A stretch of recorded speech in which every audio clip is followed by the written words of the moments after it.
Hello guys, welcome back to my channel. तो आज है मेरे एसएससी CHSL 2021 का डीवी।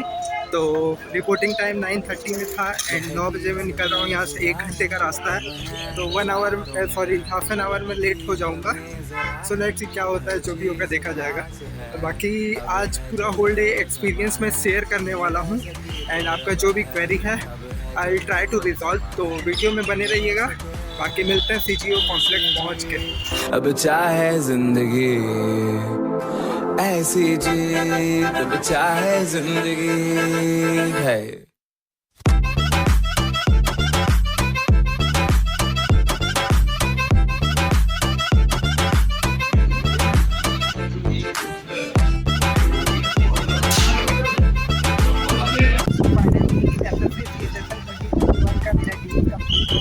एंड थोड़ी देर में मैं अपना एक्सपीरियंस शेयर करूँगा। बाकी मैं आपको अभी कुछ दिखाता हूँ। यहाँ से आपको दिख रहा होगा, ये सामने पोस्ट ऑफिस है। तो यहाँ से अगर आपका NR में होता है, अगर CHSL या MTS के थ्रू, तो आपको ये वाला जगह मिलेगा। बाकी यहाँ पे बंदे बैठे हुए हैं CHSL का DV वाले। एंड ये आपको जो बिल्डिंग दिख रहा है, ये SSC का हेडक्वार्टर है एंड यहाँ से एंट्री होता है।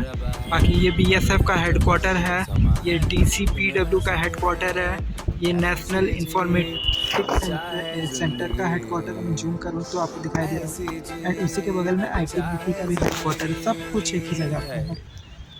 बाकी अगर आपका यहाँ पे सिलेक्शन होता है तो आप ये सब कुछ फिल कर पाएंगे। एंड बाकी मैं अभी वेट कर रहा हूँ फ्रेंड का, थोड़ी देर में मैं निकल जाऊँगा। एंड आपको कोई काम करना चाहिए, आपको अपना फ्यूचर 2021 का DV एक्सपीरियंस शेयर करूँगा। बाकी मेरे को क्लियर मिल गया था, तो कहीं पे प्रॉब्लम नहीं आया था। जिंदगी हम छिप छिपाए, हम नहाए हम नहाए, ऐसी जीत छुप छिपाए, ऐसी जीत हम न पाए। So guys, finally I have reached home after completing my CHSL 2021 document verification. अब मैं आपको शांति से यहाँ पे बता पाऊंगा कि क्या क्या प्रोसेस था एंड कौन कौन सा चीज़ आपको माइंड में रखना है, जिसके वजह से आप रिजेक्ट ना हो जाए, क्योंकि माइनर मिस्टेक की वजह से भी आपको रिजेक्ट कर दिया जा सकता है। तो स्टार्टिंग फ्रॉम एंट्री, मेरा जो एंट्री का टाइम था वो 9:30 था। बट मैं थोड़ा सा लेट हो गया था। आपको आगे पता चल ही गया होगा, स्टार्टिंग में मैं बोल दिया था थोड़ा सा लेट हो गया था मैं। तो अप्रॉक्सीमेटली मैं 10 AM, 9:30 मेरा रिपोर्टिंग था, 10 AM 10:05 AM में गया था। तो कोई बड़ा इशू नहीं था। जिसको डाउट है कि थोड़ा सा लेट हो गया तो घुसने देंगे कि नहीं, तो वैसा नहीं है। आप कभी भी, मतलब कभी आप जानबूझ कर लेट मत कीजिएगा। आप रिपोर्टिंग टाइम में आप पहुँच जाइएगा। अगर आप नहीं भी पहुँच पाते हैं, तो अगर आपका आधा 1 घंटा अगर डिले हो जाता है, तो कोई इसमें बड़ा इशू नहीं है। आपको एंट्री मिल जाएगा। बाकी जब मैं एंट्री लिया था, तो मुझे एक बाहर में अटेंडेंस के लिए बैठाया गया था, सब कोई को बैठाया गया हुआ था। तो वहाँ से हम बैठे हुए थे। तो वहाँ से टोटल, आप जब एडमिट कार्ड अपना डाउनलोड करेंगे तो आपको बोर्ड दिखाई देगा। बाकी सेंटर्स का तो, मतलब बाकी रीजन्स का डिफरेंट हो सकता है। मैं NR रीजन में अपना DV करवाया हूँ, तो NR रीजन के हिसाब से मैं बता रहा हूँ। टोटल 20 बोर्ड्स थे उसमें, जिसमें कि मेरा बोर्ड नंबर था 17। तो वो 1 बाई 1 हर एक बोर्ड में जैसे वो डिवाइड कर दिए थे। 10 से 20 बंदों का बोर्ड था, 20 बंदों का शायद बोर्ड था। 20 या 10-15 ऐसा ही होगा। ज़्यादा, एक बोर्ड में ज़्यादा बंदे नहीं थे। 10 to 15 या 15 to 20 बंदे ही होंगे, जहाँ तक मुझे पता है। तो 1 बाई 1 पहले सब कोई का अटेंडेंस हुआ। पहले बोले कि बोर्ड नंबर 1 का आओ, तो बोर्ड नंबर 1 वाले गए, तो उनका सारा जिनका भी जो प्रेजेंट थे, तो उनको ऊपर भेज दिया गया। ऐसे ही सीरियली करते करते पूरा 20 बोर्ड का करवाए। तो मेरा 17 बोर्ड था। फिर मैं ऊपर पहुंचा तो मुझे एक एज रिलैक्सेशन फॉर्म या फिर कैंडिडेट डिटेल फॉर्म, ये तो वहीं पे सबमिट हो गया मेरा। तो बाकी, लेकिन मैं फ़ोटो मतलब क्लिक कर लिया था, तो वो आपको स्क्रीन पे दिख रहा होगा। तो वही फॉर्म को फिल करने के लिए बोले।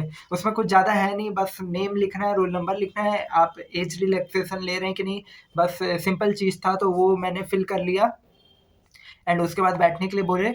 उसके बाद थोड़ी ही देर में जैसे आपका बोर्ड 1 से लेके, हमारे NR रीजन का बता रहा हूँ, 1 से लेके 20 तक बोर्ड था। सब में 2-2, एक-एक बोर्ड पे 2-2 ऑथोरिटीज़ बैठे हुए थे। तो बोर्ड नंबर 17 का जो ऑथोरिटीज़ बैठे थे, तो हमें बुलाए। एक एक फॉर्म दिए, उसमें आपको अंडरटेकिंग मतलब जैसे आप सीसी कॉपी में देखे होंगे, सीसी कॉपी में हमें लिखना पड़ता है, हिंदी में एंड इंग्लिश में लिखना पड़ता है, सेम वही चीज़ मतलब यहाँ पे भी करना पड़ा। फ़ोटो चिपकाए एंड देन वो अंडरटेकिंग लिखे हिंदी एंड इंग्लिश में, एंड जो नॉर्मल जो मतलब आपका पर्सनल डिटेल्स है, एड्रेस वगैरह वो सारा फिल हुआ। वो वाला भी आपको स्क्रीन पे दिख रहा होगा, तो उसको भी मैं अटैच कर दूँगा। बाकी उसको फिल करने के बाद हमें थोड़ी देर के बाद वो वन बाय वन बुलाना शुरू किए। मतलब ऐसा नहीं सीरियली किसी का रोल नंबर 1 है, रोल नंबर 2 है, ऐसे नहीं। मतलब जो भी जिसका पहले कंप्लीट हो जाता है वैसे सीरियली वन बाय वन बुला रहे थे। तो बुलाने के बाद हम गए, वहाँ पे हमें डॉक्यूमेंट्स माँगा गया। डॉक्यूमेंट्स कौन-कौन सा माँगा गया? पहले तो ज़ेरॉक्स माँगे हमें, तो 10th का पासिंग सर्टिफिकेट, 10th का मार्क सर्टिफिकेट, 12th का पासिंग सर्टिफिकेट, 12th का मार्क सर्टिफिकेट, कैटेगरी सर्टिफिकेट, बस ये 5 चीज़। और ग्रेजुएशन का वो देख भी नहीं रहे थे एंड देने से भी नहीं ले रहे थे। बोल रहे थे कि नहीं हम लेंगे नहीं, या फिर अगर आपको अटैच करना है तो आप अटैच कर सकते हो, बाकी हम चेक नहीं करेंगे। वो सिंपली ऐसे ही बोल रहे थे। एंड जिसको डाउट था कि मैं हायर फॉर्म फिल करने वक़्त हायर एजुकेशन में मैं मतलब ग्रेजुएशन डाल दिया हूँ, तो मुझे वो दिखाना मैंडेटरी है क्या? तो मैंडेटरी नहीं है, आप वो खुद ही मना कर देंगे कि आप ये वाला मत दीजिए। एंड मैं भी आपको रिकमेंड करता हूँ कि आप इनको देके कोई फ़ायदा नहीं है। अगर आपको देना ही है तो वहाँ से आप जब डिपार्टमेंट में सिलेक्ट हो जाएँगे, तो आप वहाँ पे देंगे, तो बाद में वो काम आ सकता है, मतलब प्रमोशनल एस्पेक्ट्स में काम आ सकता है, बट इनको देके कोई फ़ायदा नहीं। ये तो आपको बस चेक करें कि आप जेन्युइन हैं कि नहीं। तो ये हो गया, ये सारा देने के बाद वो आपको एक सिस्टम में बैठाएँगे। सिस्टम में बैठाएँगे, उनकी तरफ एक सिस्टम होगा, आपके तरफ एक सिस्टम होगा। तो उसमें वो पहले आपका फ़ोटो क्लिक करेंगे एंड देन आपको वो ओरिजिनल डॉक्यूमेंट्स माँगेंगे। जो भी मैं ये 5 चीज़ बताया, 10th pass, 10 mark, 12 pass, 12 mark and caste certificate. Caste certificate only for caste certificate में मैं फिर से आऊँगा एक बार। तो ये इतना होने के बाद वो प्रेफ़रेंस फ़ॉर्म आपका प्रेफ़रेंस फ़ॉर्म भी आपसे ले लेंगे। जो प्रेफ़रेंस फ़ॉर्म आपको पहले से मिला होगा, मैं टेलीग्राम चैनल में भी प्रोवाइड कर दिया था, तो उसको आपको सीरियली फ़िल करना है। पहले से घर से फ़िल करके ले जाना। ये नहीं कि वहाँ से बैठ के आप पूछ रहे हैं कि कौन-सा पहले फ़िल करूँ, ये सब नहीं, उतना टाइम नहीं देंगे वो। तो आप पहले से फ़िल करके ले जाना। बाकी प्रेफ़रेंस फ़ॉर्म देने के बाद उनको 2 बार फ़िल करना होता है। तो एक बार तो वो अपने से देख के फ़िल कर लेंगे, दूसरी बार आपको आपका प्रेफ़रेंस वाला जो आपने फ़िल करके दिया है वो आपको दे देंगे एंड बोलेंगे वन बाय वन आप बताओ, एंड वन बाय वन वो फ़िल करेंगे। तो आपकी तरफ भी सिस्टम होगा, आप अपने से चेक कर सकते हैं। बाकी जो ये मतलब जो आप उन्होंने फ़िल किया है, ऐसा नहीं होगा कि वो अपने मन से फ़िल कर रहे हैं, आपको पता नहीं चल रहा है, ऐसा नहीं होगा। 2 सिस्टम होगा, एक उनकी तरफ, एक आपके तरफ। आप देख सकते हैं कि वो सही फ़िल कर रहे हैं कि नहीं।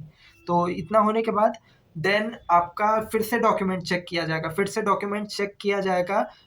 जो भी ओरिजिनल आपका सर्टिफ़िकेट्स है वो सब कुछ चेक करेंगे। बाकी अभी अगर मैं ऐज के बारे में बताऊँ, सॉरी, कास्ट सर्टिफ़िकेट के बारे में बताऊँ, तो कास्ट सर्टिफ़िकेट का सब कोई को सबसे ज़्यादा इश्यू रहता है। तो ओबीसी का जो सर्टिफ़िकेट था, सीएचएसएल 2020 का फॉर्म का जो भी लास्ट डेट था, आई सपोज़ दैट वाज़ मार्च 2022 को इसका शायद लास्ट डेट था। तो जो भी फॉर्म का लास्ट डेट था उससे 3 साल पहले का वो माँग रहे थे ओबीसी का सर्टिफ़िकेट। एंड ओबीसी अगर आपका 3 साल से भी पहले का है, या फिर ये फॉर्म के लास्ट डेट के बाद का है, तो आपको प्रोविज़नल मिल जाएगा। प्रोविज़नल में आपको मतलब एक अंडरटेकिंग लिखवाएँगे एंड आपको प्रोविज़नल दे देंगे। प्रोविज़नल में ये होगा कि डिपार्टमेंट में आपको दोबारा से आपको डॉक्यूमेंट्स वो बोलेंगे कि मतलब आपको देखा जाएगा कि आप ओरिजिनल है कि नहीं, जेन्युइन कैंडिडेट है कि नहीं, एंड मतलब जेन्युइनली आप ये फाइनेंशियल ईयर में आप ओबीसी में आ रहे थे कि नहीं। बाकी जो मैं एमटीएस में सिलेक्ट हुआ हूँ लास्ट ईयर, तो उसमें भी मेरे काफ़ी दोस्तों को मिला था प्रोविज़नल ओबीसी से। तो एक भी बंदे का मतलब ऐसा नहीं हुआ है कि लटक गया हो, वैसा कोई भी डिपार्टमेंट में किए नहीं, सारे बंदों का क्लियर हो गया है। तो प्रोविज़नल भी आपको मिल जाता है, तो कोई उसमें ज़्यादा बड़ा इश्यू है नहीं। एंड रेगुलर ही प्रोसेस रहता है। किसी-किसी को लगता है कि प्रोविज़नल मिल गया मतलब लेट में जॉइनिंग होगा, वैसा कुछ नहीं है। प्रोविज़नल भी मिल जाएगा, तो आप उसको क्लियर ही मान के चलेंगे। बाकी ईडब्ल्यूएस में आपको फाइनेंशियल ईयर देखा जाता है, 2 चीज़ देखते हैं, valid year and financial year. And ऐसा नहीं है ईडब्ल्यूएस में कि फॉर्म के लास्ट डेट के बाद मैं बनवाया हूँ तो चलेगा कि नहीं, उससे मैटर नहीं करता है। अगर आपका valid year and financial year सही है, तो आपका ईडब्ल्यूएस से क्लियर है। वैलिड ईयर अब मैं बता दूँ 2021 एंड 2022, एंड जो फाइनेंशियल ईयर है वो 2020 एंड 2021 होना चाहिए फाइनेंशियल ईयर। ये 2 चीज़ को ध्यान से देख लेना। ये कई बंदों का दोनों सेम होता है, तो दोनों सेम होगा तो वो आपको डेट देंगे कि जाओ 6 अप्रैल तक डीवी होने वाला है, तो डेट दे रहे हैं कि इसके अंदर चेंज करवा के ला सकते हो, तो वेल एंड गुड, या फिर वो आपको जनरल में डाल देंगे। ईडब्ल्यूएस में प्रोविजनल का कोई सीन नहीं होता है, मतलब आपको या तो जनरल में डाल देंगे या तो आपका सर्टिफिकेट सब सही है तो आप ईडब्ल्यूएस में रहेंगे। एंड एसटी/एससी का कोई वैसा डेट नहीं है, आप कभी कभी लेके जाएंगे आपको क्लियर मिल जाएगा। बाकी स्टेट एंड सेंट्रल का इशू था, तो मुझे भी आज पूछ रहे थे क्योंकि मेरा ईडब्ल्यूएस जो है वो हिंदी में बना हुआ है यूपी से, तो पूछ रहे थे कि इसमें सेंट्रल लिस्ट मेंशन नहीं है। तो फिर मैं उनको बताया कि यूपी में एक ही सर्टिफिकेट बनता है सेंट्रल एंड स्टेट का, एंड इसमें 2 अलग नहीं बनता है। एंड बाकी मैं इसी ईडब्ल्यूएस में अपना 3-4 डीवी दे के आ गया हूँ। तो उसके बाद इतना सुनने के बाद वो समझ गए कि बाकी उनको पता चल गया कि ठीक है इसमें चल जाता है, तो उसके बाद वो ज़्यादा ऑब्जेक्शन नहीं किया एंड ज़्यादा पूछ-वूछ भी नहीं की, क्लियर कर दिए सिंपल। एंड मैं सच में भी दिया हूँ एमटीएस का डीवी एंड फेज़ 9 का डीवी इसी सर्टिफिकेट में भी दिया था, तो उसमें क्लियर हो गया था, कोई इश्यू नहीं आया था। आज भी वैसे कोई इश्यू नहीं आया। एंड बंदों का ये भी डाउट था कि जो भी आपका ओरिजिनल आईडी में क्या लेके जाना है, तो मैं बस आधार कार्ड ही लेके गया था एंड उसके साथ 2 फ़ोटो लगा था मुझे, तो एंड 1 आधार कार्ड, एंड उसी आधार कार्ड से मेरा सब कुछ काम हो गया है एंड इसके अलावा मुझे कुछ भी ले जाने का ज़रूरत नहीं पड़ा एड्रेस प्रूफ़ के लिए। तो बाकी वो आधार कार्ड को कोई भी चेक भी नहीं किया मेरा एक बार भी, वो पॉकेट में था, वो स्टार्टिंग से एंडिंग तक पॉकेट ही में था, कोई चेक भी नहीं किया। वैसे ही आप कोई सा भी अपना एक गवर्नमेंट इशूड आईडी ले जाना, आधार कार्ड हो गया या पैन कार्ड हो गया या फिर जो भी हो गया, वो वैसे चेक भी नहीं कर रहे हैं, आपको ज़ेरॉक्स लगा देना है। एंड यस, मैं 5 आपको बताया, 10 10 पास 10 मार्क, 12 पास 12 मार्क, एंड वो कैटेगरी सर्टिफिकेट, एंड इसके साथ और एक आधार कार्ड का ज़ेरॉक्स भी लगा देना। ये 6 चीज़ें आपको लेके जाना है। बाकी सीबीएसई बोर्ड का डाउट था। सीबीएसई बोर्ड को वो पूछ रहे थे बंदे कि सीबीएसई बोर्ड वालों को passing certificate and mark certificate दोनों अलग नहीं मिला है, तो वो क्या करेंगे? तो सीबीएसई बोर्ड वाले को मैं जितने भी बंदे को देखा बस एक ही बड़ा सा सर्टिफिकेट लेके जा रहे थे, उसी में शायद मार्क एंड जो भी था वो एक ही सर्टिफिकेट मिलता है उनको एंड उसी से काम चल जा रहा था उनका। पास एंड मार्क दोनों उसमें सब कुछ मेंशन था, तो उनको 2 अलग-अलग ले जाने का ज़रूरत नहीं है, एक ही से काम चल जा रहा था।